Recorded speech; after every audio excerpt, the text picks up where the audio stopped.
สวัสดีครับผมน็อตโตเรโตวันนี้จะมา DIY สายสัญญาณ RCA ขั้นแรกครับสายกับใช้คัตเตอร์ตัดโดยประมาณ1 เซนกะโดยสายตาทำบ่อยๆเดี๋ยวก็กะถูกว่าประมาณไหนใหม่ๆผมทำผมก็ตัดยาวเหลือ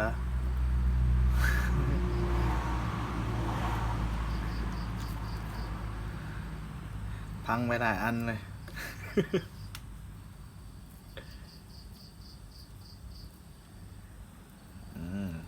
แกะปุ๊บมันจะมีสาย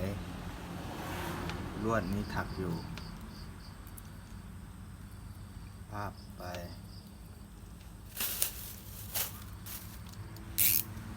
แล้วก็ตัดลวดนี้ออกเพื่ออะไรครับเพื่อการประกอบที่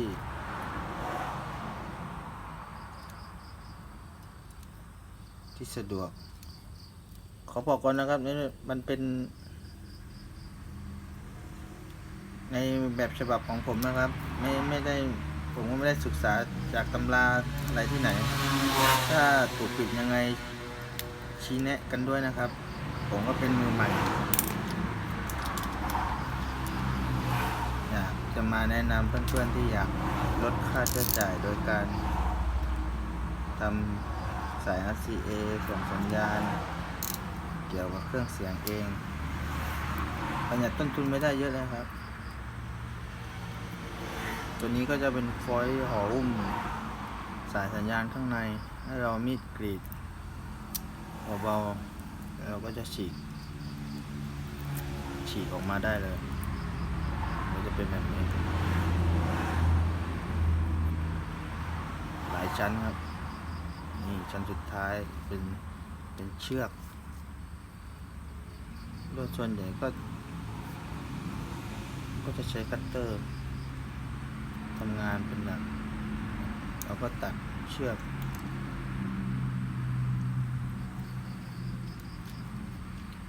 ปาบนะ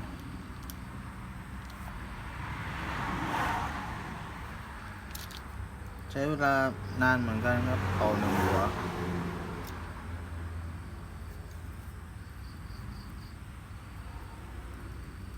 ผมก็เป็นครั้งแรกที่อัดวิดีโอเหมือนกันครับคิดว่าตัวเองคล่องแล้ว แต่ที่ไหนได้ยังช้าอยู่ 3 นาทีแล้วยังตอกสายไม่เสร็จเลย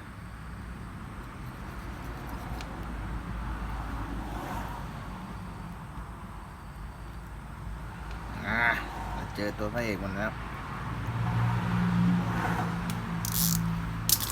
นี่สั่งหัวมาจากใน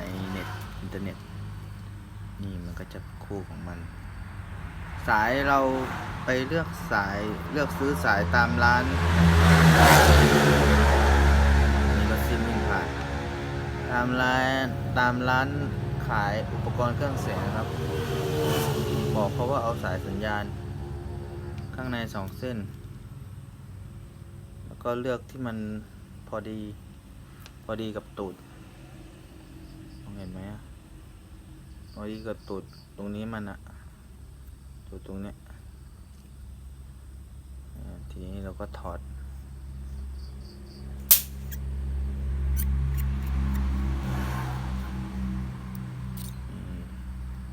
นัดก็จะเป็น2 ชิ้นอย่างนี้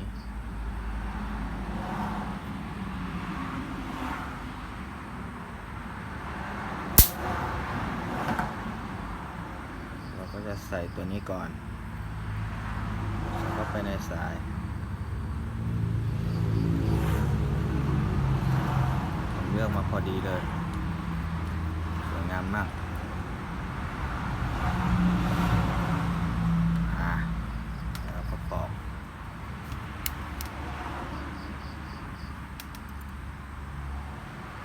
มันก็จะมีเบอร์ ใช้ครีมปอกสาย ถ้ามีงบก็ซื้อครีม เหมือนเมื่อก่อนผมไม่มีงบ ผมใช้คัตเตอร์ บาดที่ไหนได้ลวดข้างในขาดหมด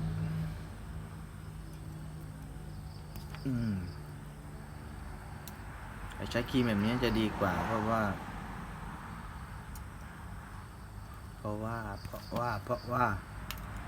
มันทำให้ลวดข้างในไม่ขาด แต่เราต้องดูเบอร์ของมันให้ชัดเจน แต่ผมก็กะเอาอะลองหลายครั้งจนจำได้ว่าเบอร์ไหน เสร็จแล้วเราก็เอาสายขาวสายสีขาวเป็นสายกาว หรือเพื่อนๆจะเอาสายสีแดงเป็นสายกาวก็ได้ แล้วแต่สะดวกถนัด เพราะว่าผมดูแล้วลวดข้างในมันเหมือนกัน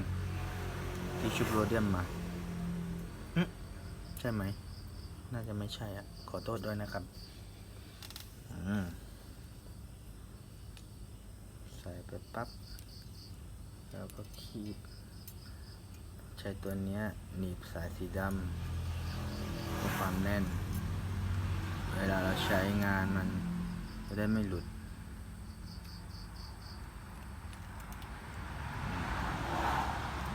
ลืมดูกล้อง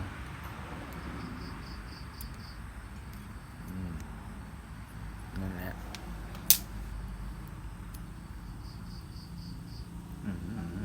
ใจเย็นต้องใจเย็นๆนะครับกับกล่องพวกอิเล็กทรอนิกส์นี่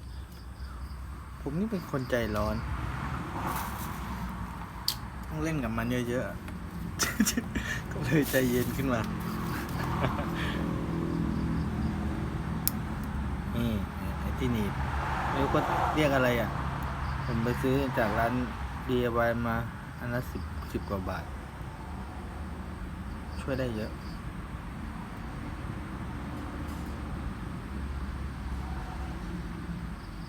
มันก็จะมีรูเหรอนี่ไม่ค่อยเก่งในตัวเนี้ยเราต้องเอาปลายลวด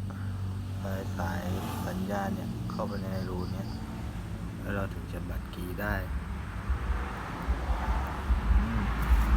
หนีบไม่ไปอ่ะเปลี่ยนครีมดีกว่า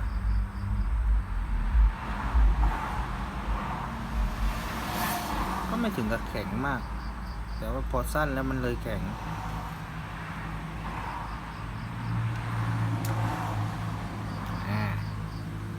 เข้าไปแล้วแล้วก็บัดคีย์กัน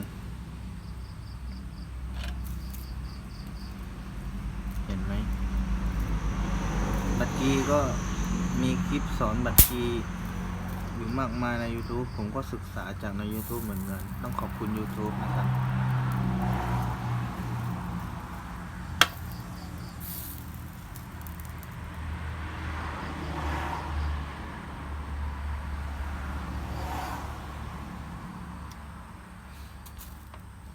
ยังไง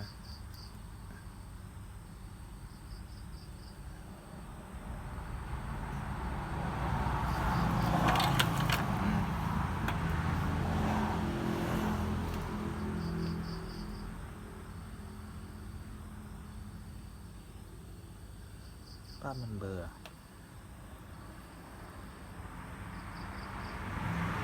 กันเพื่อความชัวร์เฮ้ย พลาดแล้วอายเลย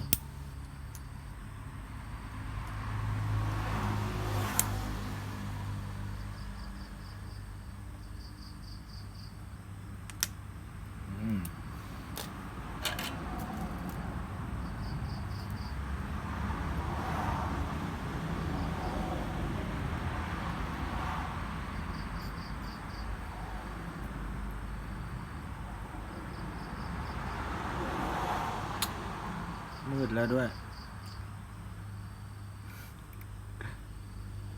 สายตาไม่ค่อยดี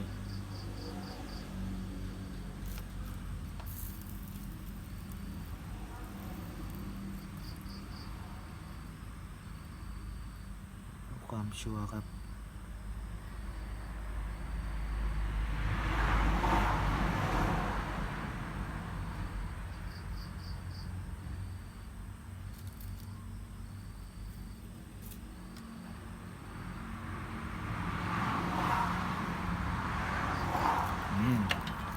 ชัวร์แล้วนี่ครับ เห็นไหมอ่ะ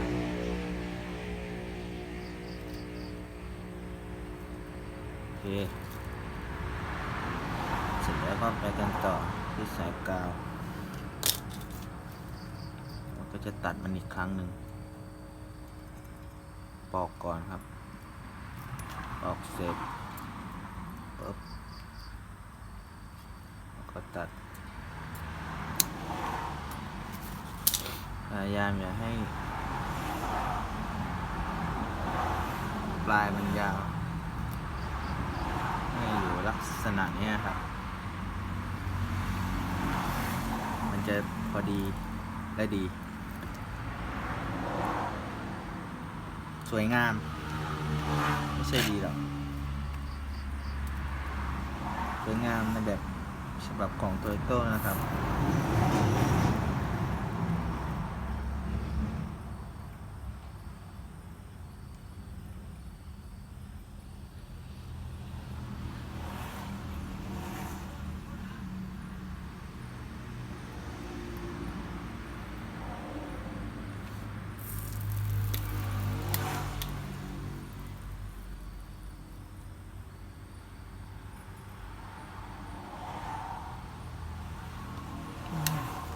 แรงไม่ค่อยดีแล้วอ่ะ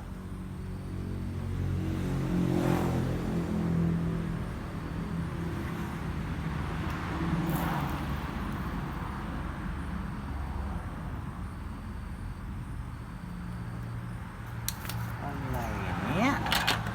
โอ้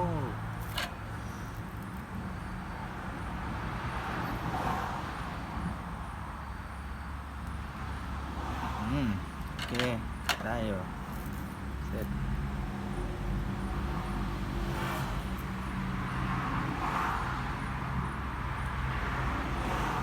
ไม่ชัดอ่ะทำไงให้ชัดอ่ะเนี่ย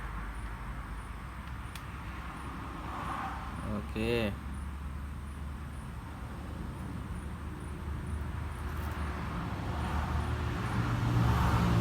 ไม่ค่อยสวยเท่าไหร่แต่สำหรับผมโอเคครับ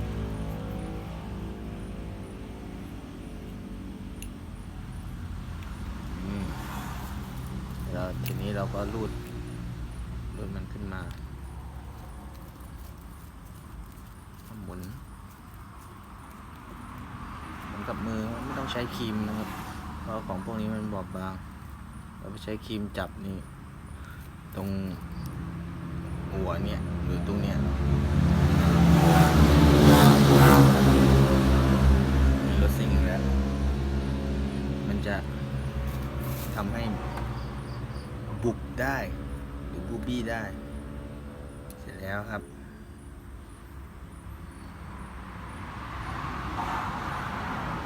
สองสายครับอันนี้ก็ที่ทำก่อนหน้านี้ครับนี่เป็นไงครับขอบคุณเพื่อนๆที่ติดตามรับชมนะครับอาจจะเป็นความรู้หรือว่าอะไรอ่ะให้เพื่อนมือใหม่ด้วยกันได้ติชมกันหรือท่านผู้รู้ที่มากกว่าติกันมาได้นะครับแต่อย่าด่านะครับขอบคุณครับ